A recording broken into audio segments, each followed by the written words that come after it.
ফ্যাসিবাদী সরকার আওয়ামী লীগ পরোক্ষভাবে ইসরায়েলকে স্বীকৃতি দিয়েছিল। কিভাবে? তারা বাংলাদেশের পাসপোর্টে ইসরায়েল ব্যতীত সকল রাষ্ট্র দমনের যে নির্দেশনা ছিল সেখান থেকে ইসরায়েল শব্দটি রিমুভ করে দিয়েছিলেন, প্রত্যাহার করে নিয়েছিলেন। তার মানে দাঁড়ায় তারা ইসরায়েলকে স্বীকৃতি দিয়েছিল, অথচ তারা বাংলাদেশের মুসলমানদের পক্ষে, সারা পৃথিবীর মুসলমানদের পক্ষে মায়া কান্নাও কান্ত।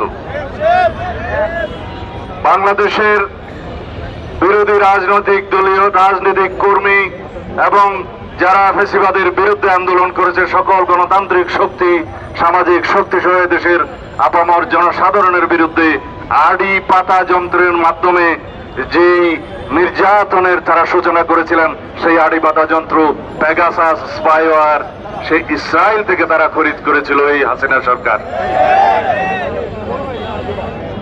আজকে যেখানে হাসিনা আশ্রয় নিন না কেন, বাংলাদেশের মানুষ সারা জীবন এই আওয়ামী ফ্যাসিবাদী ইসলাম বিদ্বেষী এই আওয়ামী লীগের বিরুদ্ধে এই ধিক্কার জানিয়েই যাবে যে তারা মুসলিম বিদ্বেষী, ইসলাম বিদ্বেষী, আলেম বিদ্বেষী, সারা পৃথিবীতে ইসরায়েলপন্থীদের সমর্থক ছিল।